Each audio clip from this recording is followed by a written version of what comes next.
Take everybody from 1619. How you guys doing? Happy Thanksgiving. I've been away in Arizona enjoying this holiday week and weekend.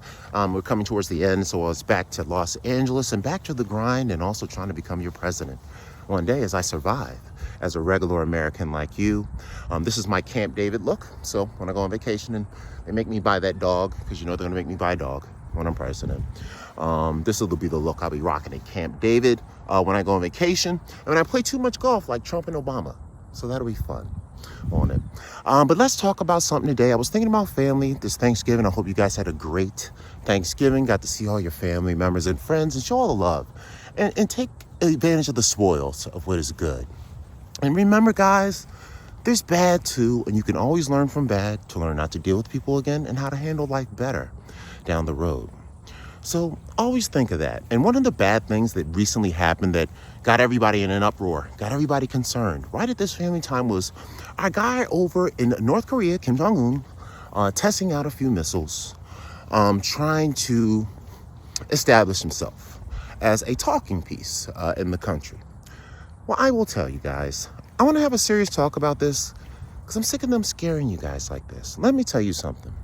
I'm 47 years old. I have lived all over this country in close to 10-digit states. I've met tens of thousands of Americans. I have met some of the craziest, from billionaires to broke men, from bad men to good, from sane to insane. And every non-suicidal, basically crazy person I ever met, not even them, thought nuclear war was something to deal with. Nobody wants that missile making the sun bright like this in the morning. Kim Jong-un doesn't want it. It's 80% of the world would die. You'd have to live underground for the next 100 to 200 years. The real reason they use these nuclear weapons, because, you know, the only person to ever use them, was us. So we got to admit that. And we'll probably be the first ones to use it anyway if we get excited. But the really reason he wants them is because he wants to show the world that his country can produce and deserves to be in not only political conversation, but economical conversation. We can enrich plutonium, so I have good scientists. We can make rockets that accurately fire large distances, so I should be able to participate in the space station in the space race with you guys. He doesn't want to blow anybody up. Nobody wants to blow anybody up. We all want to live. So I need you guys to calm down when these things happen and realize he's just asking for some respect because he wants to show, like America, like the European countries, like some of the other countries that are powers, their ability of science, technology is why we respect their opinion, right? And that's what Kim Jong-un is trying to do. So I'm going to give you some peace of mind in this Thanksgiving time. Nobody wants the world to end. They just want a little respect. Just like most Americans, you want your respect.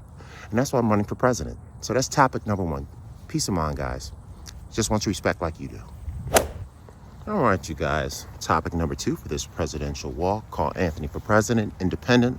I despise both major parties, and I want you guys to vote for not only myself, but any independent politician around this country. Start your own parties in your town. Take your city back. That's what I want. But it's time to have a talk from Carl about an issue you know they're going to ask me about.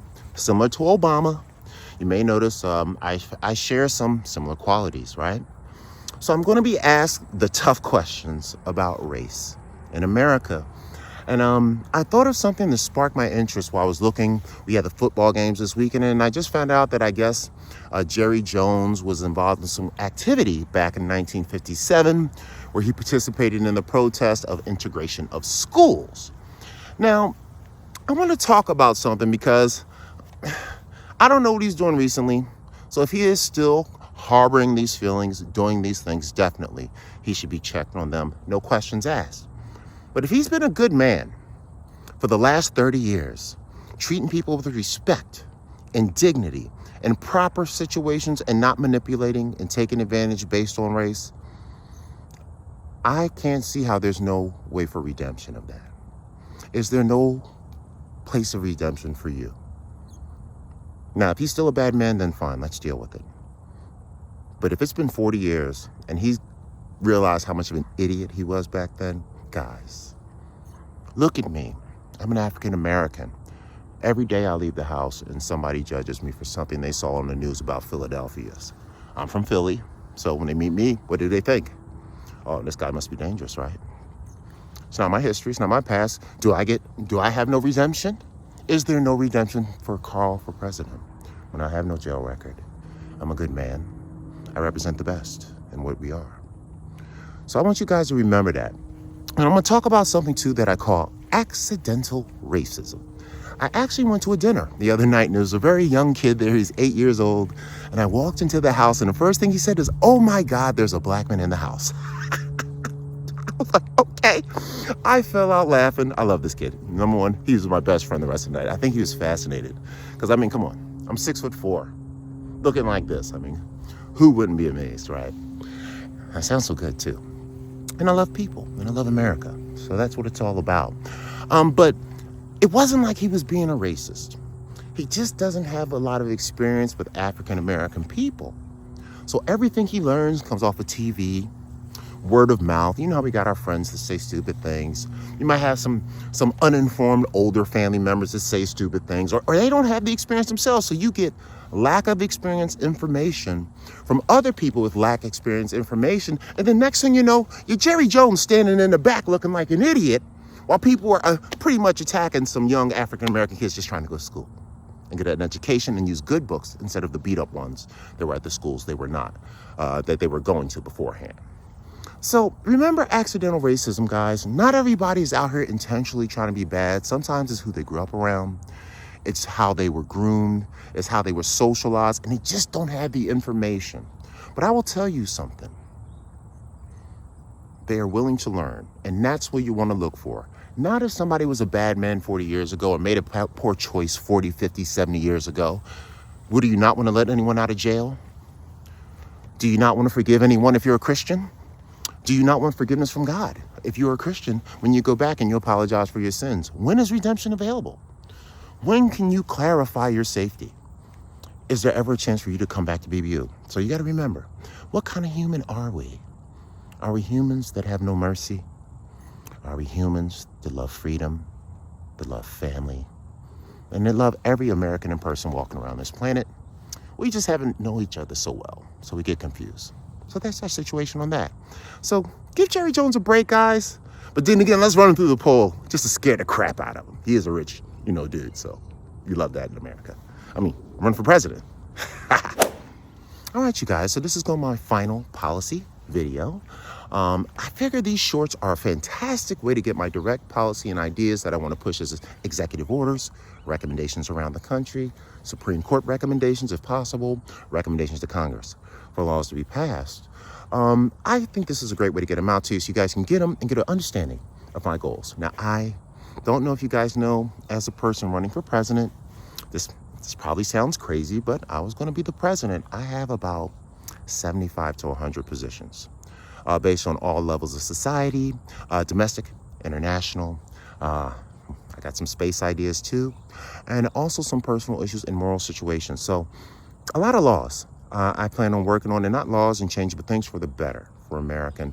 We're not going to put you in cages, America. We're going to set you free. So don't you guys worry about me. I'm going to be a good guy. I got a lot of great ideas. We're going to fix all these gaps. Too many gaps in the system. I'm here to close the gaps. So let's talk about this final issue, which I consider a gap closer on something that has been completely overlooked in the discussions of national health care and Medicare for all.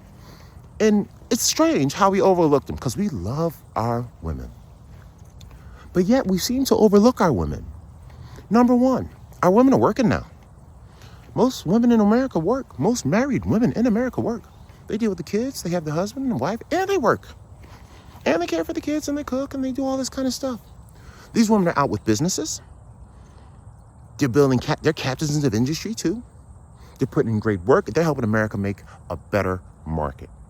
But you know what the unfortunate difference between men and women is, or should you say fortunate, because you never know. Nothing is truly good or bad in this universe. It only is. Men have our entire lives to kind of get a family, have children. A man can literally have a kid at 97 if he eats the proper foods and takes care of himself. Ladies, because how biology, Gaia, the universe, God, whoever it may be, has designed them, have given them a time limit of about half. of their lifespan to, have children and build a family. So I feel like this is putting a lot of pressure on my American women, especially our young women. I found out recently that 1/4 to 1/5 of all American women are on psychiatric drugs. I socialize with Americans and American women all the time, and I know a lot of American women that can, let's just say they enjoy Camp David and the alcohol there as much as I do. And I was like, wow, and these are hardworking women. They make great money. They got good things going on in life, but they seem really stressed out. And I was thinking, in national health care, one of the things that I want women to know, if you vote for Carl Anthony for president, is I will freeze your eggs. We're going to get that national health care. And part of the national health care bill will be freezing eggs. Let's talk about this freezing eggs. It costs $10,000 to $20,000, if not more, for a woman to freeze her eggs individually.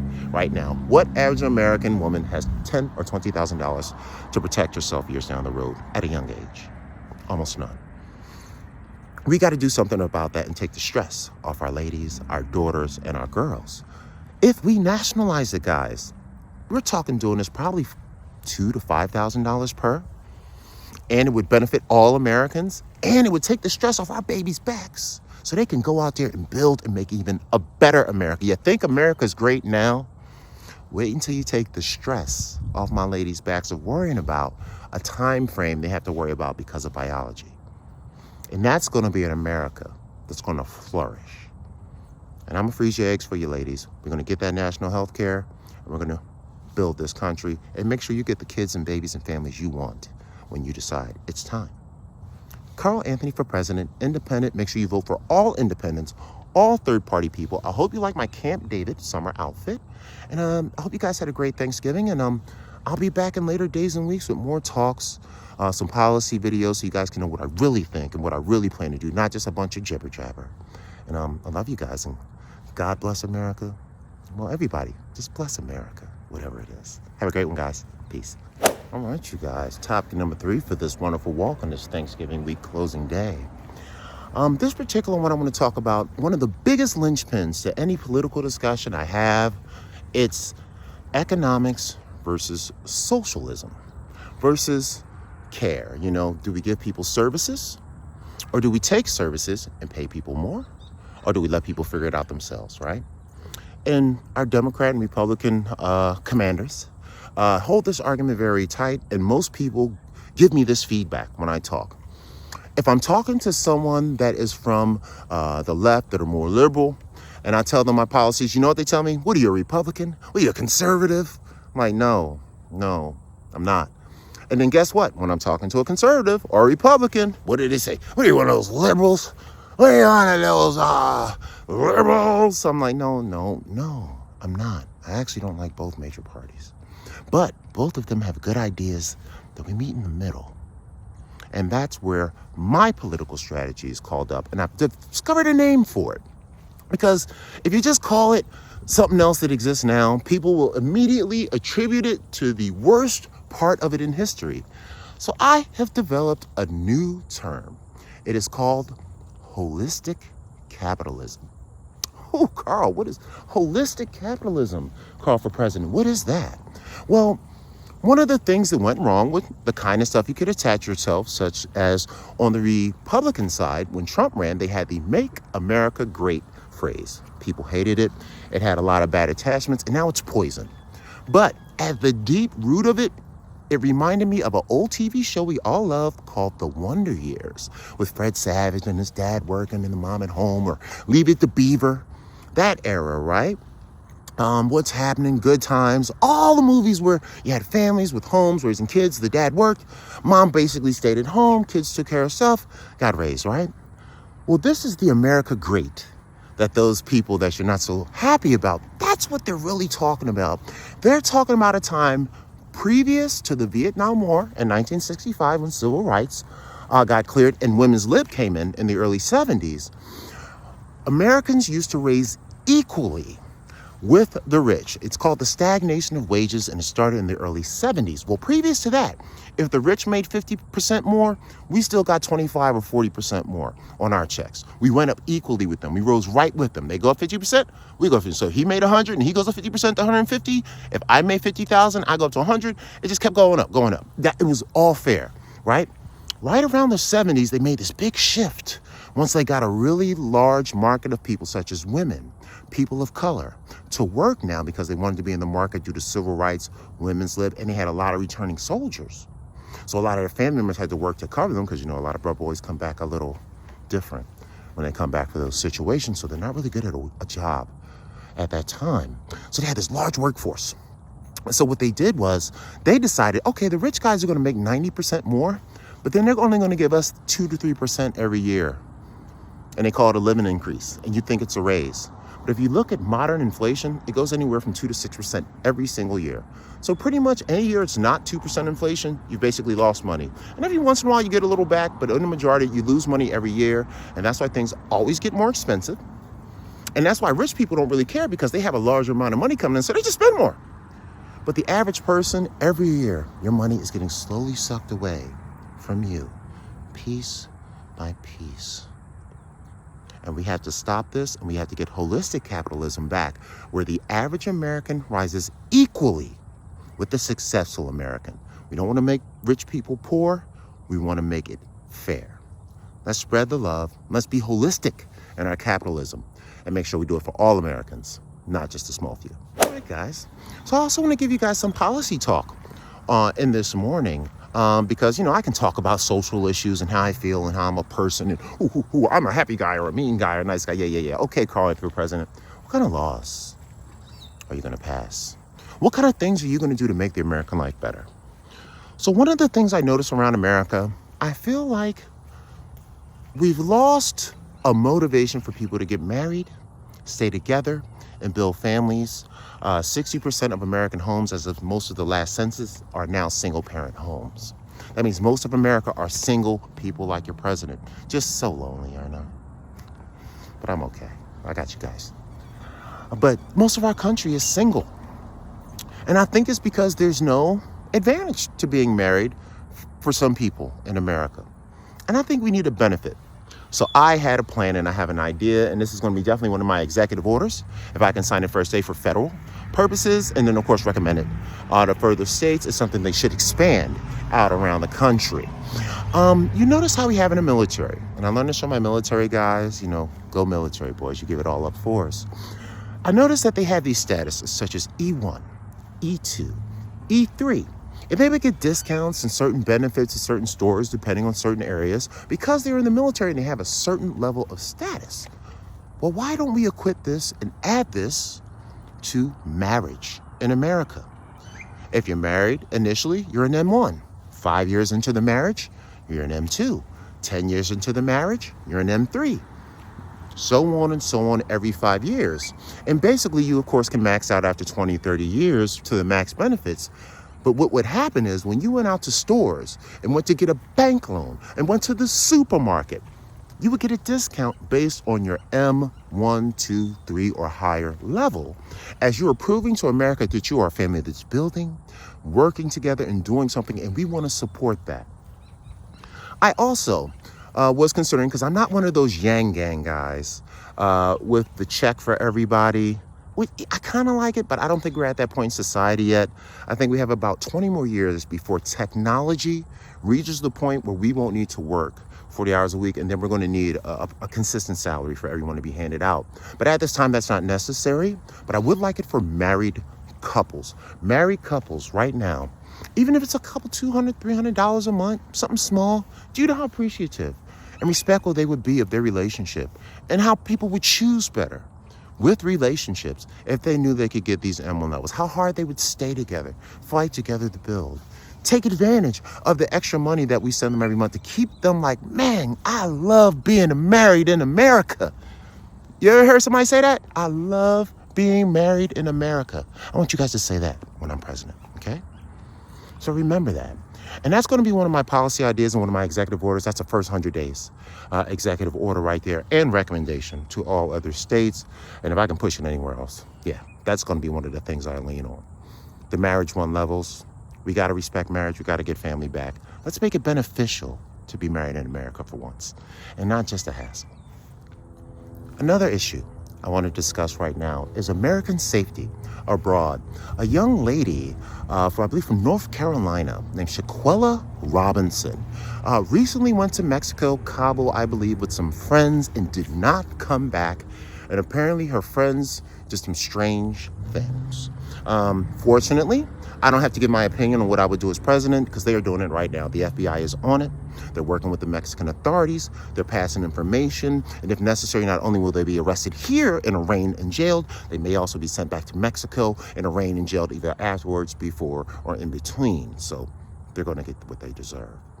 But I want to talk about safety and being smart when you leave the country. Recently, there's a movement of guys that call themselves the passport bros who want to travel now and see the world. A lot of our women are also traveling, going out of the country. And I just want you guys to be smart and just be aware of who your friends are. And this is very related to what we deal with in politics. Congress is a perfect example of knowing who your friends are and knowing who your friends aren't. And sometimes people that seem to be your friends are really not working for your advantage. And I want you guys to be smart, always protect yourself, and look out for the red flags. And definitely, if anything ever happens to an American outside of the country when I'm here, we'll most definitely make sure that it will be taken to the fullest extent. We'll have the FBI, the CIA. Look, I have my cousin Steve out there looking for you. So don't worry about that. Now, I guess in reference to this situation, let's talk about Brittany Griner.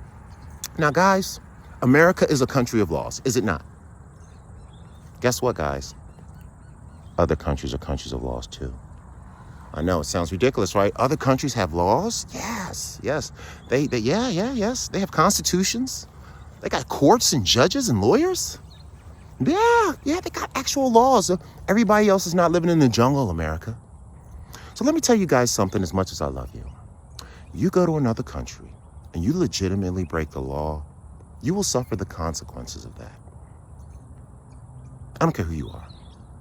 And I'm definitely not trading a spy that is the most destructive man in the history of the world as far as war and weapons goes for you because you're famous. You must be out of your mind. And regular Americans, you're not even famous. So you remember that too. You abide by the laws. You respect other countries' laws. You respect their borders when you leave. Just like we want respect to our borders and laws when they come here. Do we not? So again, what kind of people are you? Do you think you're the only civilized people on the planet? No, we are not. I want you guys to respect that. But if anybody violates you, I shall be right there to make sure we take care of it. Let's call for president. Be safe and be smart when you leave this country, guys. And be